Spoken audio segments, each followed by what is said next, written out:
I'm on it, I'm on it, I'm on the street boy beats. I'm on it, Man, I told y'all niggas y'all ain't ready, man. We can't be stopped. On the strip. See, cause yeah, I did State Farm. I didn't go to but I do know, like I did see some stuff I have been watching and read on where, like you said, all those jobs is going. They got inmates doing that shit. I used to wonder, like, what the fuck job they talking about? Because when I went, it wasn't shit going on. Cause they got niggas doing telemarketing and all that shit. It was fucking some minimum shit. You know what I'm saying? They've been doing that forever. Because even the railroads and the license plates and shit, like you working. Yeah, you work. Right. You would never see it. But they got inside the jails, telemarketing and all that. They got telemarketing. They got in jail. Yeah, in jail, bro. They got telemarketing. Yes, sir. They got the office set up like out here. Get the fuck out of here. They the first ones to go to work. They the first ones to go to breakfast, eat. They make sure they secure, and then the compound goes out and work. Listen, they got a thing called Unicore, bro. You're on the phone with a straight They do all the military government contracts that used to be out here. Yeah. We could have took this little building, had a nice little machines and shit, and got us $1 million, $2 million deal from the government. Now it's behind the fence now. It's behind there. Giving niggas crumbs for that shit. They give niggas crumbs, and what they do is they celebrate when a quarter is up, and that quarter they made 100 million, 50 million.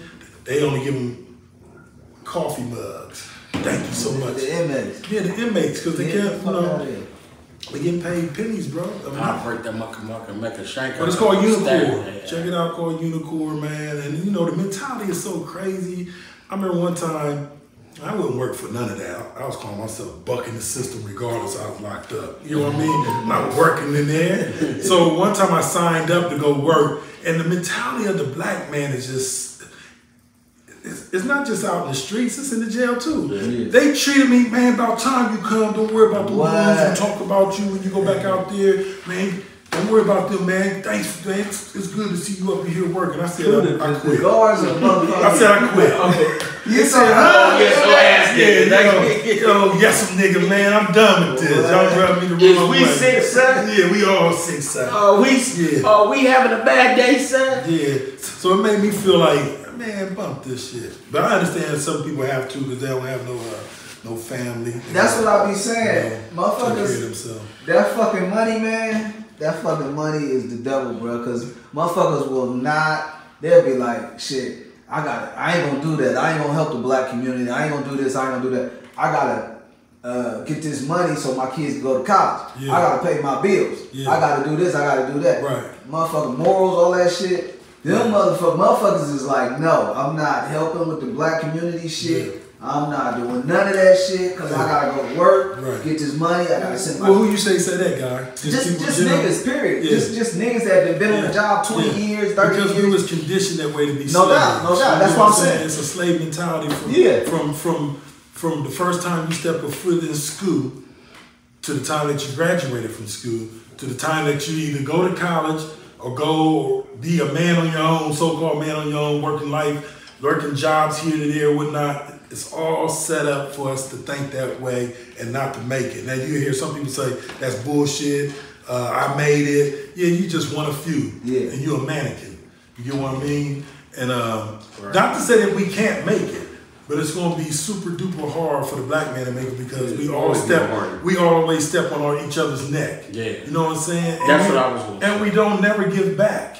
No. Because our money, our dollars leave the community as soon as I get paid. It doesn't circulate or anything. And even the people that got money, it's like, nah, I'm not fucking with them. I ain't doing that. And where the reality, it's a lot of black people with money. And the people that are not black, or considered here in America, African Americans or whatever like that, they putting their little twos and fews together because a whole bunch of people put $1 together, that's a whole bunch of money. When you said who putting it together? Who did you name? People that are not black or considered African Americans are the ones. Everybody else. Who are them? Who are considered African American? White people, Mexicans, Latins. Is that a wide enough range for that, Paul? Because Paul always say I'm racist or something like that. So I was just trying to give a large enough range for when I'm speaking of black people and Asian people, like just everybody else except us that was in America as African Americans don't put no money in. We don't put no money in the shit except ourselves. We don't do that. And you know what I always tell people, like I look at stuff now. Yeah, we do. The way I spend money. We spend in the Mexican community. Yeah. We buy their food, but before we buy our own food. Yeah, That's why you don't see a black soul food restaurant here in Columbus, Ohio, and we the capital. Yeah. Oh, no, I've heard some Asians saying it. It's about. She said some shit like she was like, if I wanted a loan from a bank to put up a restaurant in the white community, they would tell me no. Yeah. They would tell me no in my community, but I can open one in the black community. Yeah. And they tell the blacks that they can't open none in their community. Yeah. So they'll deny you for that right there. She said, so that's why all our restaurants is in black communities. Yeah. Is that systematic, Paul? It's actually systematic. Yeah. We don't want your shit and they over don't here. want us, and we as soon as we get we don't want your shit over here.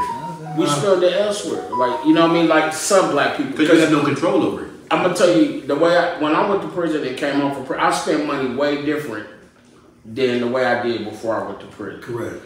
Because when you get to prison, they strip you of all, not to mention you can be stripped of everything else going in that motherfucker. Walking in and your integrity, your house, car, or whatever the shit they took from you, a little bit of money. Because that shit ain't no shit when it compared to the shit they got or how they control things.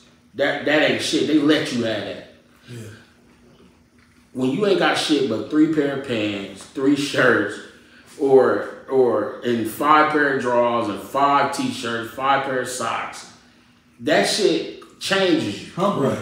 It changed me. I'll be like, I don't care. But you about made that it work shit. too. Yeah, So make it work. It shows you that you can come home and do the same thing and make it work. Yeah. That you don't need all that. We lived in a locker. Yeah. Our whole shit. Box. I lived there for 10 years and my whole life was in a locker, a box. You get what I mean? But I made it work. Right. And I didn't complain about it. No. So it's the same way that you got to come home and have that same mentality. Yeah. You get what I'm saying? But see, it's called a gravitational pull.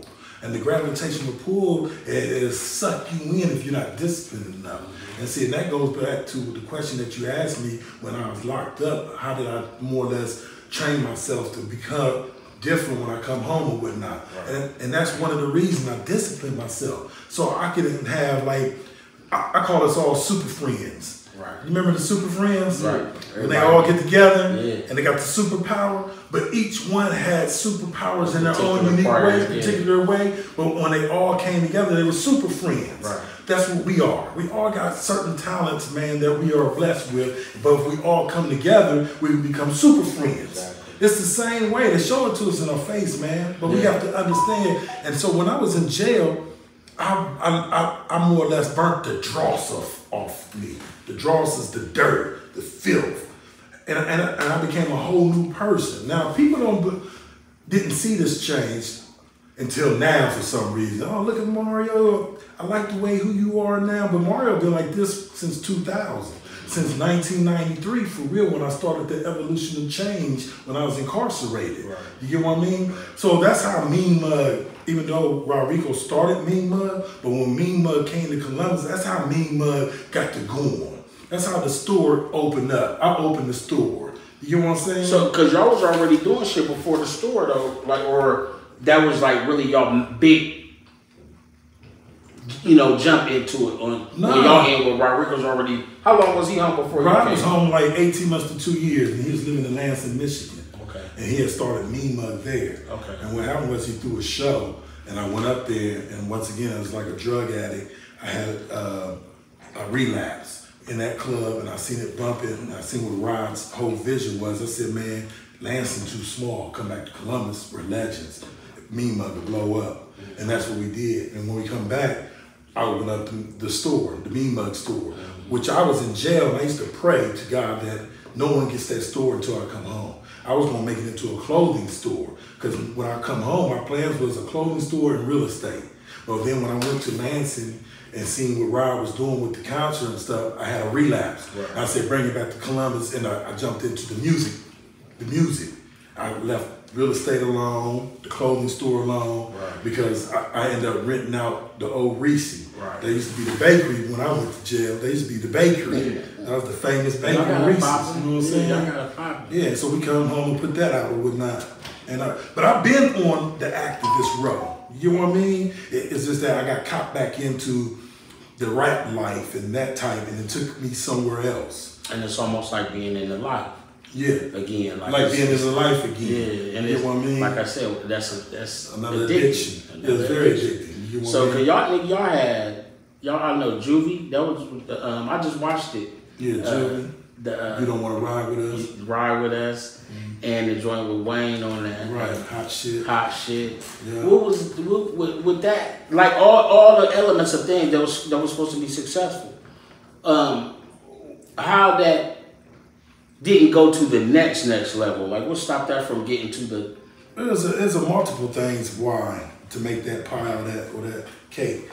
It was many different ingredients that wasn't right, and the way that I look at it was God didn't want to bless that because it wasn't right. Because if He did want to bless it, we would have been to the next level. You understand what I'm saying? So I can't just sit up here and tell you one specific reason why it didn't go right. It was a salt. It was the pepper. It was the green onions. It was a multiple things that didn't go right. But to the outside looking in, it looked like everything was right. You know what I'm saying? I could have stepped out the building and actually slipped and tumbled, and they were like, "Damn, look at Mario! You see how They didn't think I slipped and fell. They think what I did was a smooth move and got into the car. I did a dance move or something. Yeah, I did that shit on purpose or some shit. You know what I mean? Right. But in actuality, I really slipped and almost fell and busted my ass. You know, so. Yeah, because I'm like that's how I look at it. I'm on the outside looking in. I don't judge nobody or look at or make assumptions about nobody else's business or what nobody doing, because I also a fan as well. Correct. And we in the music shit at the same time. Correct. I'm just looking like shit. The niggas had Juvie on Whittier. Yeah. Them niggas got Wayne on Livingston. Like niggas die hard. If you fuck around, you up and down Livingston, like you a die hard Southeast Side Columbus nigga for real. Right. And so when you see these things happening, that create inspiration. Y'all gave a lot of niggas inspiration. Correct. Going forward all praises with to that, God, you know what I'm saying? Yeah, and that's what I wanted to do also. Everything we did for our city, and everything we do today, we do for our city because we love our city, but we also do it for ourselves too. You know what I mean? Right. And that's the thing that I want to do. I wanted to give back. We do turkey drives. Like I did turkey drives for 10 years straight, right there, driving park. Now I see the police doing it for Thanksgiving. You know what I'm saying? But we were doing that. You know what I'm saying? We were doing right here driving park. We did 3 recreation centers for 10 years, man. And like if you get into Streetway or whatever like that, when you've been through the street, you more to give back than if you just like, I got my own business, fuck the hood. Yeah, never mess the hood. Once you get it the legal way, the super duper, it's like people just look over past you or something. Like that. Right. That was your accomplishment. I got out the hood. Then that's it. Right. Yeah. So I did have a question about tours, like I said, and you said as well, rest in peace to Ronnie Rod. Mm-hmm. It was a time where it seemed like Mean Mug was like 2 crews. Is that truth? Like, cause it seemed like Ronnie Rod was pushing like niggas, the crew that like some guys he had was pushing, and then it seemed more like y'all was pushing Wood. Mm-hmm. Was it a split, like or it was just handling business, like nigga, you can do your part and we do it, and when it's time to pull it all together, like to the outside it may have looked like a split, but Ronnie was a boss. Okay. Rodriguez was a boss of his own. Right. Exactly. He's one of it was 33 and the third, me, Hollywood, and Rodriguez. Right. So Rodriguez could do what he wanted to do. Hollywood could have did what he wanted to do, and Big Bro could do what he wanted to do. Okay. But as long as it's underneath the umbrella of Mean Mug. Right. You understand what I mean? That's what yeah. So at one point in time, at the end, you kind of seen Roddy Ross go his way and came up with the Hoodlums and all these other people, and he is forming a team of his own. Mm-hmm. That's because he's seen some things that he may not seen that I was down with it at that moment, that Ryan or Hollywood wasn't down with it. We was concentrating on him because that's my little brother. Right. Rod's my brother too, you get what I mean? Right, but exactly. He might have thought we was moving a little too slow for him. So he went and did being a boss. Yeah, being a boss. He's a boss, so he's allowed to do that. Right. It was no friction or nothing. Right. Yeah. Because it's a Slaughterhouse Entertainment and a Mean Mug mixtape that ain't out. Oh, for real? It's not haven't been released. Oh, who's that with? We're Roddy Rod. Like, you know, we gotta, but I was just saying, like, we gotta mixtape. This is in my car. I got a copy of it. We should put that out for the 20-year anniversary of Nima. This is the 20-year anniversary, for real, man. And then I know that, well, you know, we got shit we can talk about behind the scenes too. But I just wanted to know, like, because it wasn't, I know the people want to just know the ins and outs and how deep things go about what they don't see or don't see, because you still are fucking with music though. Yeah. Right? Yeah. You know what I mean? Yeah. Well, let me say this, bro. I can say right now, bro, it's on the back burner, and I can leave out your door, get a phone call, and I'm back on. Right. And then you'll see me like, damn, big bro, you just sit up here and did an interview talking about fuck music. You ain't down with the music no more, but now I see you with an artist. What's going on? You know what I'm saying? So I don't say I don't mess with the music anymore. What I say is it's on pause, I guess you could say, because I'm not fully activated with it yet. But I could walk out this door and get a phone call, and it could be back on and popping again, full fledged. That's dope. You feel me? That's definitely dope. Yeah. But my thing for real world is that I'm trying and I'm striving hard, man, to stop the killings in our community, because that's something that I have to give back. So tell us about this Stop the Violence movement. Well, it's Stop the Killing. Stop the killing, and the violence. We were dabbling on it, so you know you want to go in depth about it. Yeah, well, I don't say stop the it. You're right. Stop the killing, stop the violence, stop the nonsense. Because the campaign is Stop the Killing. Well, my campaign is Stop the Killing. Right. I got some. It's another guy that got Halt the Violence, Stop the Violence. These are all other groups which we all need to come and be one. Right. You know what I'm saying? But you know what I noticed about the nonprofit thing, it's a gang of its own. Because this nonprofit don't want to link up with this nonprofit, because it may take away from them, so they want to keep everything divided. And to me, it's still the same norm, bullcrap. And the thing that with me is raw is this: I don't care who's first. Right. Let's do it. Because it's bigger than us as an individual. Right. You know what I'm saying? Whenever you become an individualism, then there's a problem. You get what I'm saying? But it's a unity thing. Right. It doesn't matter who's who came up with the ideal. Right. If it's the best ideal to help our people and for us to win, let's go with the ideal. Yeah, you know what I'm saying? Money becomes involved. When you're doing something for a cause, it's for the right thing. But when you involve it as a business, that's when it becomes sneaky. You know what I'm saying? I gotta look this way and this way, like, because you involve money into it. It's a business now. When we was doing it just for a cause, we was making noise, we was making movements. Right. You know, and that's what it is. Like, well, that's when you have undisciplined men that comes in. Because when you got disciplined men, and you got men with morals, integrity, respect, and things like that, man, then and values, then the money is nothing. We can come up with money and we can worry about that money later on. That's a hard to find. Well, it's not really hard to find. If you take 100 good men, if you take 100 good men right there, put them in a room right there, when you involve money into it, them 100 good men will turn into 20. Yeah. So I gotta find 20 good men out of a sea of people who will be persuaded by money. Right. And guess what though, Paul? Then it wasn't 100 good men. It was only 20 good men. And guess what? And that's all we need. All we need is 20. All we need is 10. Hell, all we need is 5. And they don't roll trees. I'd rather have 5 lions. I'd rather have 5 lions than 100 sheep or pussycats. And you would go through 120 filthy motherfuckers before you find one of those 20 good men. I disagree with you on that. Right, I do too. I have hope. I have faith. I've seen some good dudes. I've seen some dudes when I met them. They might seem good, but I've also known, like, a motherfucker tell you quick that you don't want to do business with them. Yeah. And they ain't got to say, you don't want to do business with me. A conversation will tell you that. Yeah. The way a man speak, like, you know what I mean? It's just with me. You know what I'm saying? I don't know about everybody else. I ain't saying like I'm a people whisperer or something like that. But I just, when I speak to a motherfucker, excuse my language, I just look at it like, people be, you know, if you rub me, like, the introduction is everything. You know what I'm saying? Like, you only get one first time to meet. And if it didn't seem, if you was a piece of shit the first day I met you, you gonna be a piece of shit later. Like, because that's who you are when we ain't never met each other before. And you an asshole when we meet.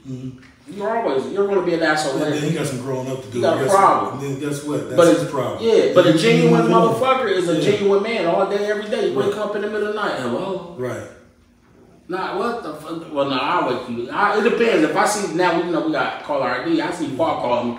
What the fuck do you want? Right. But it's some people that it's some business or something like that. If it's about money and I'm hearing your call, of course I'm going to be personnel.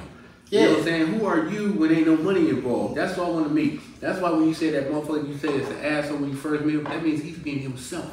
That means you know what to deal with. But I'm going to hide who I really am and show you the fake me just to show you. I want you to be you. Always going to be a snake in my eyes because I don't know the real you. Because a snake is a snake. I can swim in the water full of your assholeness.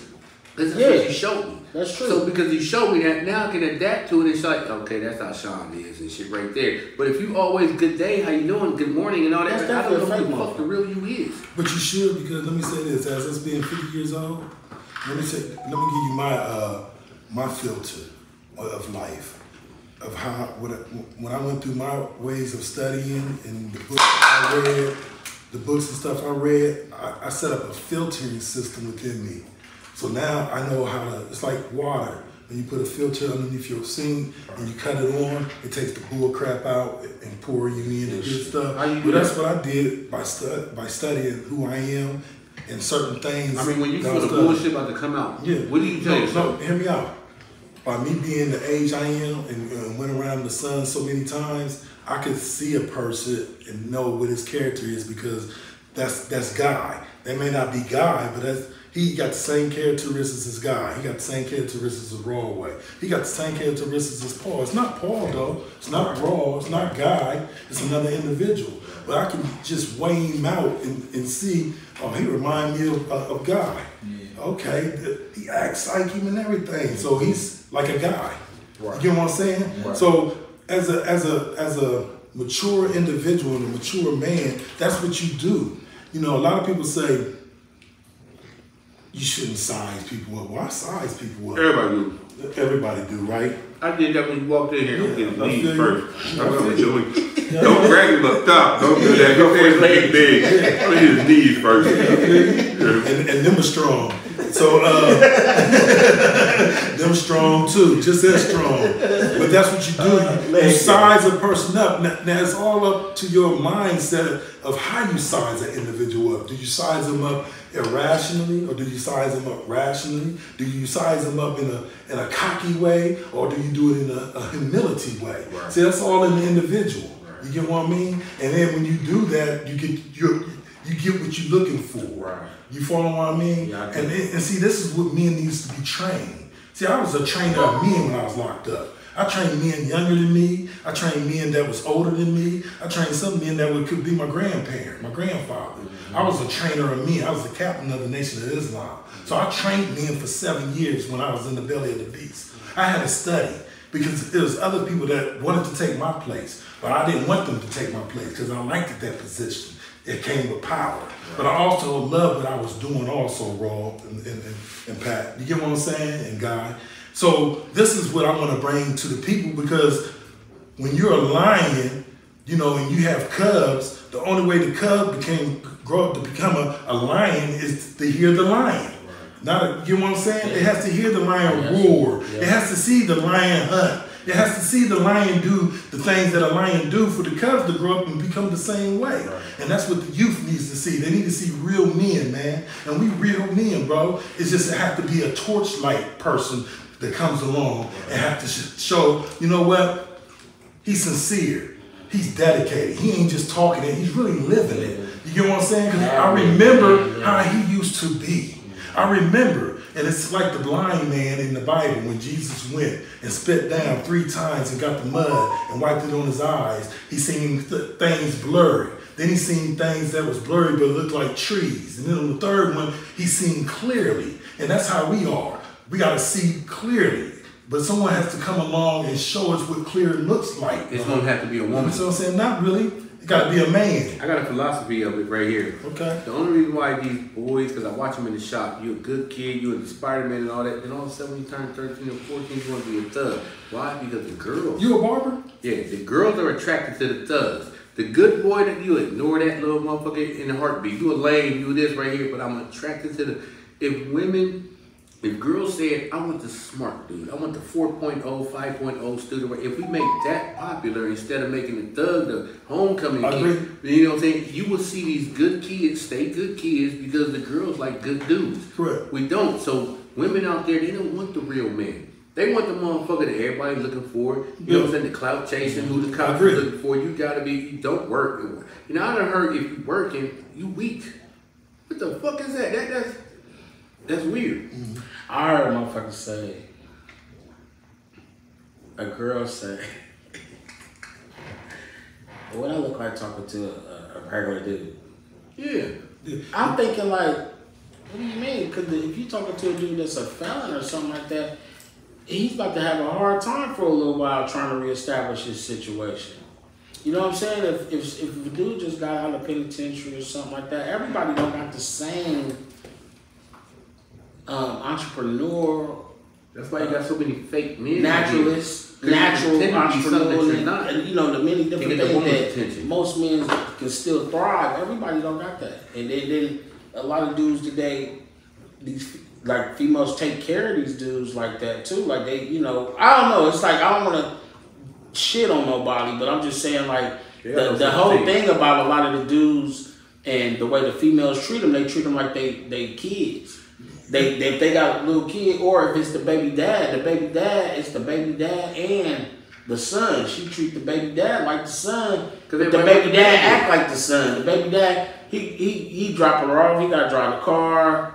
She got the little dough. She got the little low income. Not to mention. So he's baby boy. He's baby boy all over again. You know what I'm saying?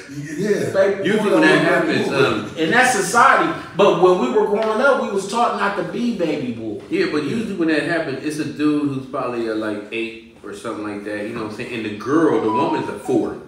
Usually it's like that. Like, you're my trophy. So of course I'm gonna pay for everything. Nah, bro, I just see some badass chicks. You know what I mean? Bad chicks is doing it too. Even though they getting it done for them, but some bad chicks is doing it too. Especially if a dude knock them up.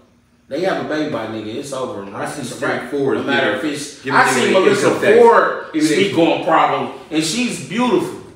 Well, to me, it starts with the household. Yeah, it starts with the father, it starts with the mother. You know what I mean? So if the parents allow things to happen, eventually it will grow and it'll become a monster if you don't get a hold of it. You know what I'm saying? I don't think the parent can know it. Well, a parent has to know, because by the time the parent knows that their daughter is pregnant, it's like, what the fuck? Well, that's because they wasn't paying attention to their daughter. Because they at work. Because then guess what? I have a cousin that has a daughter, and I watch how they raised their daughter, and they kept a hand on their daughter, and she's turning out to be the most beautiful young little cousin that I know. You know what I'm saying? She go to private school and all that. It's because they took an interest in knowing everything their daughter does in life. Now, I hear what you're saying. Some parents got to go to work and all that. Then guess what? If you wasn't ready to have children, then you shouldn't have had it. A lot of these children are born out of wedlock, out of accident babies, after the club type children and stuff like that. That's the norm now, but that's not right. And that's why we get the backlash of what we got is today's society of young men and young women. You get what I'm saying? Then let's go back to the systemic racism. They locked us all up, bro.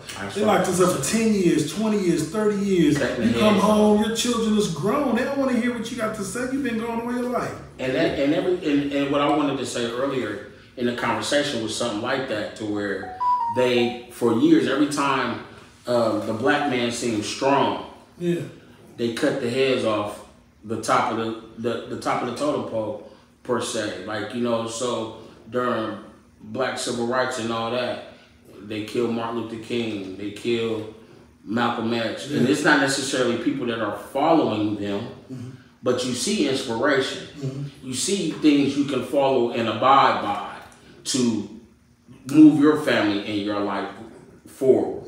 And they lock them, they kill them, and they lock us up.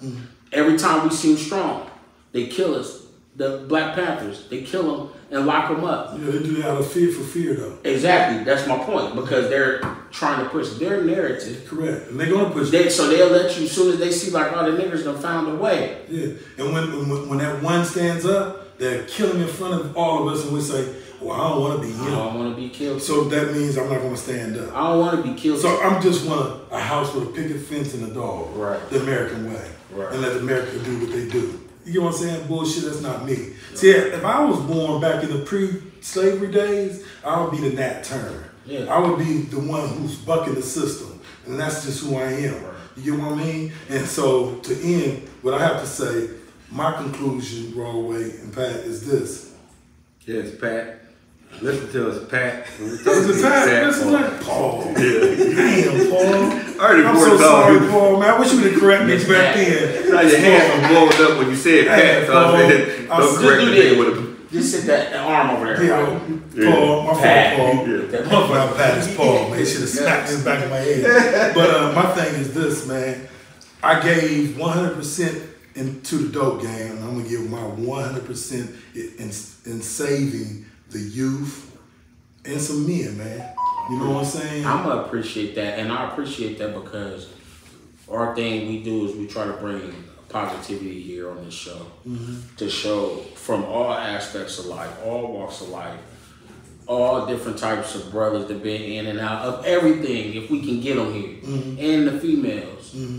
And that's dope because the initiative, people talk about it, they don't to hear us talk about it, to hear us speak on it, to not quit talking about it. We need to keep talking about it and creating action because our men are failing. They thought we were fucked up. It's really fucked up now, man. Yeah. So I'm gonna ask you this question: if I did a think tank, either the first Saturday of the month or the last Saturday of the month, would y'all come? Definitely. Okay, because it starts with us, bro. We have to police our own communities.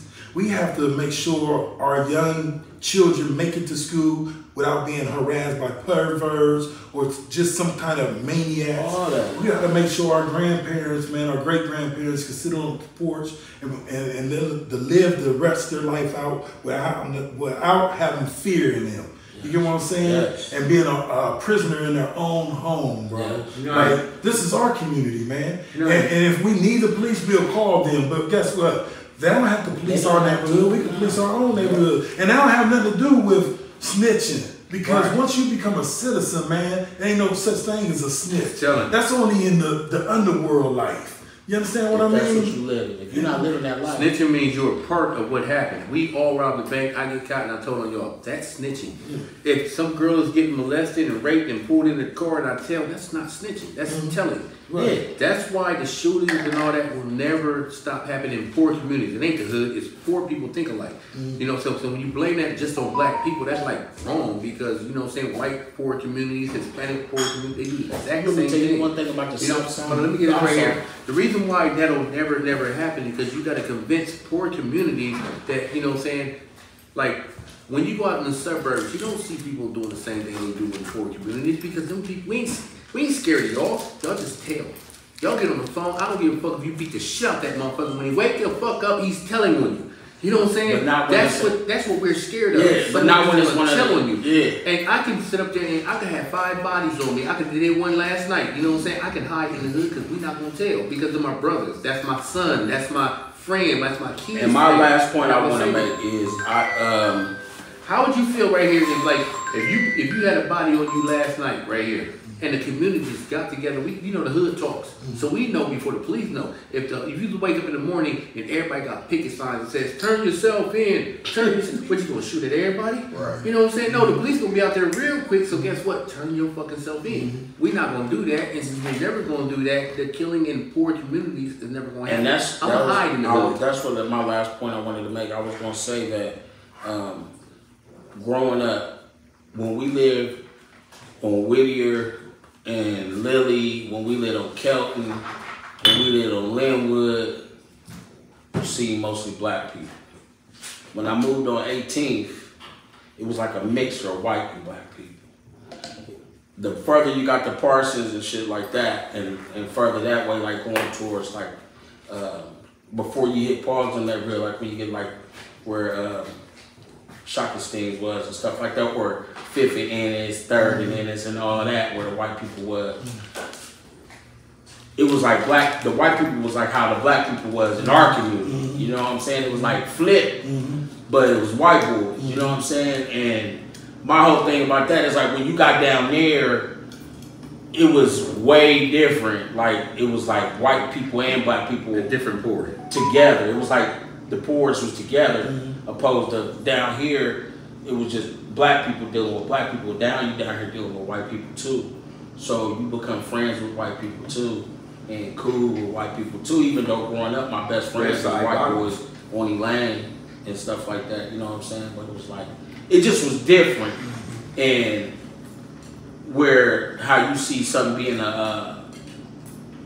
you don't look at it when you in the streets like you look at it now, but being a citizen in that situation when you amongst other people, amongst other races, it's just way different, because now they're not looking at you like you're the criminal.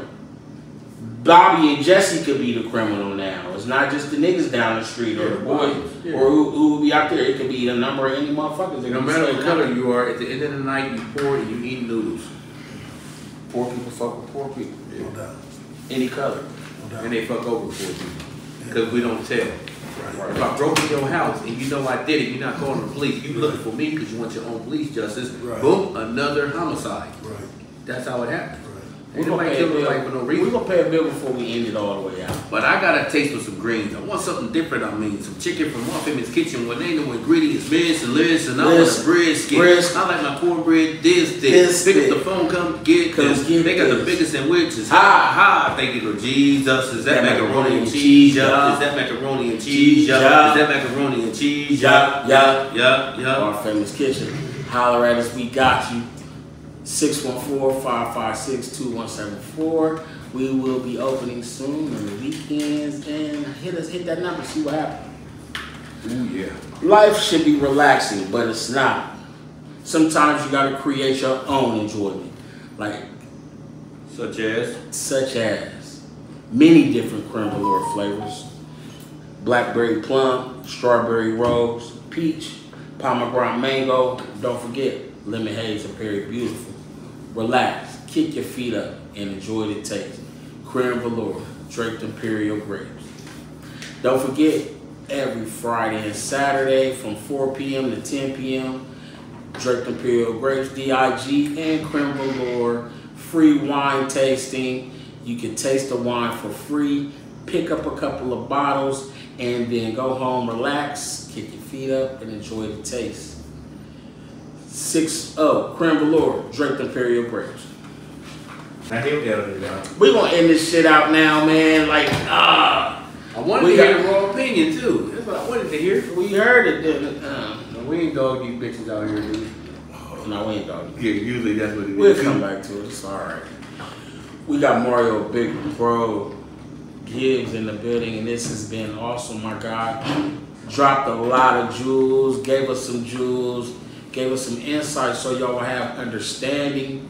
And I really would love to bring you back anytime. You are an open door guest.